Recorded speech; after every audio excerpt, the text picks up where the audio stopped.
नमस्कार दोस्तों, versus of wisdom में आपका स्वागत है। आज हम श्रीमद् भागवत पुराण के तृतीय स्कंद के 12वें अध्याय का अध्ययन करेंगे, जिसमें सृष्टि के विषय में महत्वपूर्ण ज्ञान दिया गया है। इस अध्याय में हम जानेंगे कि कैसे ब्रह्मा जी ने विभिन्न प्रकार के जीवों की रचना की और कैसे समय का विभाजन हुआ। आइए इस पवित्र ज्ञान की यात्रा पर चलें। सृष्टि के आरंभिक काल में जब ब्रह्मांड अभी नवजात था, ब्रह्मा जी अपने कमल के आसन पर विराजमान थे। उनके मन में एक गहरी चिंता थी, इस विशाल ब्रह्मांड को कैसे जीवन से भर दिया जाए। उनके चारों ओर अनंत आकाश फैला था, जिसमें तारे अपनी नई चमक के साथ टिमटिमा रहे थे। ब्रह्मा जी ने अपनी आंखें बंद की और गहन ध्यान में लीन हो गए। उनके मन में सृष्टि का संकल्प दृढ़ हो रहा था।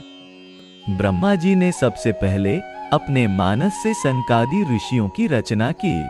ये चार महान ऋषि सनक, सनंदन, सनातन और सनत कुमार ज्ञान के प्रकाश से आलोकित थे। वे छोटे बच्चों के रूप में प्रकट हुए, लेकिन उनकी आंखों में अनंत ज्ञान झलकता था। ब्रह्मा जी ने उन्हें आशीर्वाद देते हुए कहा, मेरे पुत्रों, जाओ और सृष्टि का विस्तार करो। उन्होंने विनम्रता से उत्तर दिया, हम तो केवल मोक्ष मार्ग पर चलना चाहते हैं, सृष्टि के बंधन में नहीं बंधना चाहते। सनकादि ऋषियों के इनकार से ब्रह्मा जी के मन में क्रोध उत्पन्न हुआ। यह क्रोध इतना प्रबल था कि उनके ललाट से नीलकंठ नामक एक दिव्य पुरुष प्रकट हुआ। वह अर्ध नारी नर रूप में था। उसका आधा शरीर पुरुष का और आधा स्त्री का था। उसके शरीर से दिव्य तेज निकल रहा था और उसकी आंखें अग्नि की तरह दहक रही थीं। यह था रुद्र का जन्म, जो शिव के प्रथम अवतार के रूप में प्रकट हुए थे। ब्रह्मा जी ने नवजात रुद्र से कहा, हे वीर, तुम्हारा नाम रुद्र है, क्योंकि तुम मेरे क्रोध से उत्पन्न हुए हो। तुम्हारा कार्य इस टी में संहार का होगा। रुद्र ने अपने त्रिशूल को उठाया और गर्जना की, मैं आपकी आज्ञा का पालन करूंगा, लेकिन मुझे नाम और स्थान दीजिए। ब्रह्मा जी ने मुस्कुराते हुए कहा, तुम्हारे 11 रूप होंगे, अजयपाद, अहिर्बुद्धनेहर, निरृति, ईशान, भव, कपाली, स्थानु, भीम, विरूपाक्ष और महादेव। और तुम्हारे निवास के लिए 11 स्थान होंगे। रुद्र ने अपने 11 रूपों में विभाजित होकर ब्रह्मांड के विभिन्न कोनों में अपना निवास स्थापित किया। उनके साथ रुद्राणियां भी थीं, जो उनकी शक्ति का प्रतीक थीं। इस प्रकार ब्रह्मांड में संहार शक्ति का स्थापन हुआ। रुद्र के जाने के बाद ब्रह्मा जी फिर से चिंतित हो गए। उन्होंने सोचा, मेरे पुत्र या तो वैराग्य में लीन है या संहार में, लेकिन सृष्टि का विस्तार कौन करेगा? तब ब्रह्मा जी ने अपने मन से 10 महर्षियों की रचना की। मरीचि, अत्रि, अंगिरा, पुलस्त्य, पुला, क्रतु, भृगु, वशिष्ठ, दक्ष और नारद। ये सभी ऋषि दिव्य ज्ञान से संपन्न थे और उनके हाथों में वेदों की पोथियां थीं। ब्रह्मा जी ने उन्हें आशीर्वाद देते हुए कहा, मेरे पुत्रों, तुम सृष्टि के रक्षक बनो और अपने ज्ञान से इस ब्रह्मांड को आलोकित करो।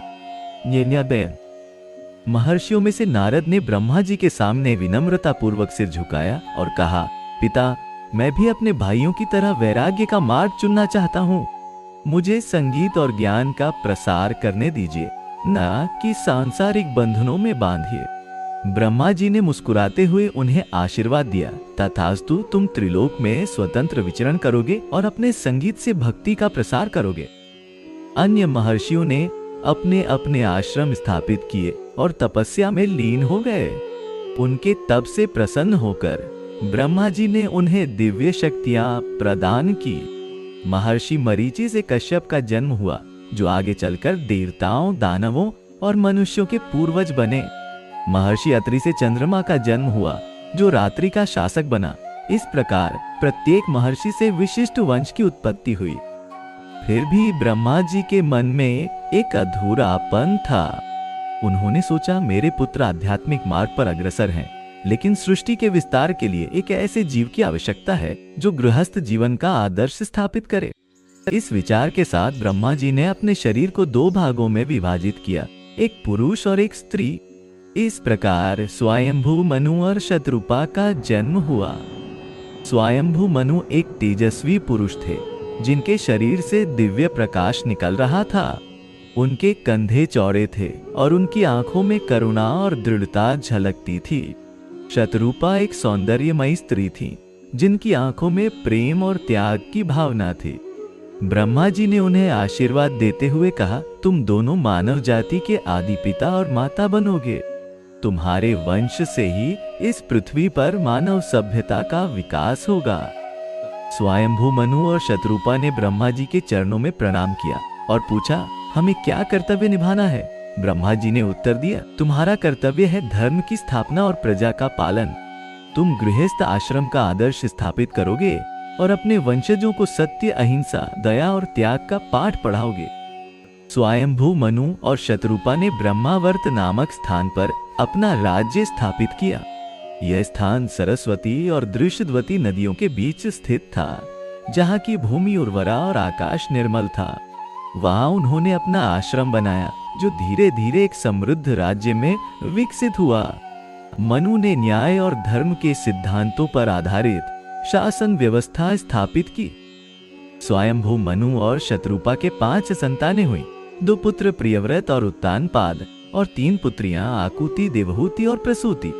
मनु ने अपनी पुत्री आकुति का विवाह ऋषि रुचि से, देवहूति का विवाह महर्षि कर्दम से और प्रसूति का विवाह दक्ष प्रजापति से किया।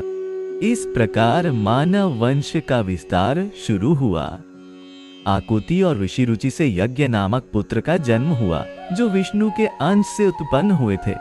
उनकी पत्नी दक्षिणा से 12 पुत्रों का जन्म हुआ, जिन्हें यामदेव कहा गया। देवहूति और कर्दम से 9 कन्याओं का जन्म हुआ और एक पुत्र कपिल का, जो सांख्य दर्शन के प्रवर्तक बने। प्रसूति और दक्ष से 27 कन्याओं का जन्म हुआ, जिनका विवाह चंद्रमा से हुआ। स्वयंभू मनु के पुत्र उत्तानपाद के 2 पत्नियां थीं, सुनीति और सुरुचि। सुनीति से ध्रुव का जन्म हुआ, जो अपनी अटल भक्ति के कारण ध्रुव तारा बने। प्रियव्रत ने 10 पुत्रों को जन्म दिया, जिन्होंने सप्त द्वीपों पर शासन किया। इस प्रकार स्वयंभू मनु और शतरूपा के वंश से समस्त मानव जाति का विस्तार हुआ। स्वयंभू मनु ने अपने शासनकाल में मनुस्मृति नामक ग्रंथ की रचना की, जिसमें धर्म, अर्थ, काम और मोक्ष के सिद्धांतों का वर्णन था। यह ग्रंथ मानव जीवन के लिए एक आदर्श संहिता बन गया। मनु ने अपने पुत्र प्रियव्रत को राज्य सौंपकर स्वयं वानप्रस्थ आश्रम में प्रवेश किया और शतरूपा के साथ तपस्या में लीन हो गए।